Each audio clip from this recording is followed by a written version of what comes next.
ఏం కృప అలా ఉన్నావా? ఏం చేయమంటావా? చూడొకసారి వాషింగ్ మిషన్ చూద్దురా ఎట్టుందో. ఏమైందా? చూద్దురా, చూస్తే కానీ తెలియదు, చెప్తే అర్థం కాదు, చూడాలి.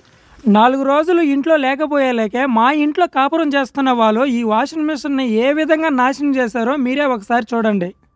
ఈ వాషింగ్ మిషన్ వచ్చి అమెరికాలో ఉంటున్న డాక్టర్ సునీతకి అయితే మా కోసం పంపించారండి.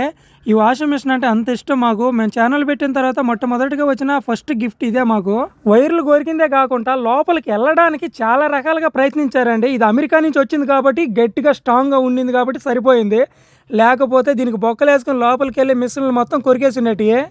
మా ఇంట్లో కాపురం చేస్తున్న ఎలుకలు చేసిన పనికి కృప అయితే కళ్ళ నిండా నీళ్లు పెట్టుకొని ఒక పక్కనైతే కూర్చుందండి గొమ్మగా. ఏం చేయాలని అర్థం కాక నేను అన్నాను, కృప ఏం బాధపడబాకు, నేనున్నాను కదా, నేను దాన్ని మొత్తం సరి చేస్తాను అని చెప్పంగానే కృప కళ్ళల్లో కొంచెం సంతోషం అయితే కనిపించిందండి.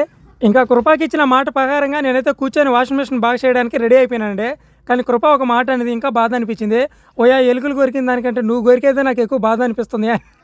ఆ మాటకి సమాధానం ఎలా చెప్పాలో నాకు అర్థం కాక గమ్ముగా కాలుకి వైరు చుట్టుకొని టేప్ అయితే వేస్తా చేరానండి. సర్లే కృప, ఏదైనా బాక్స్ వేయాలంటే ముందు దాన్ని కొంచెం చెడగొట్టి ఆమెను బాక్స్ వేస్తేనే అది బాగా సెట్ అవుతుందని ఒక మాట చెప్పి నా పని అనేది నేను చేసేసానండి.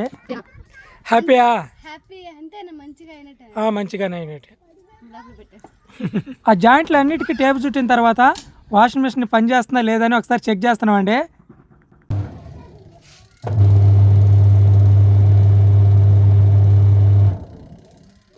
హ్యాపీయా?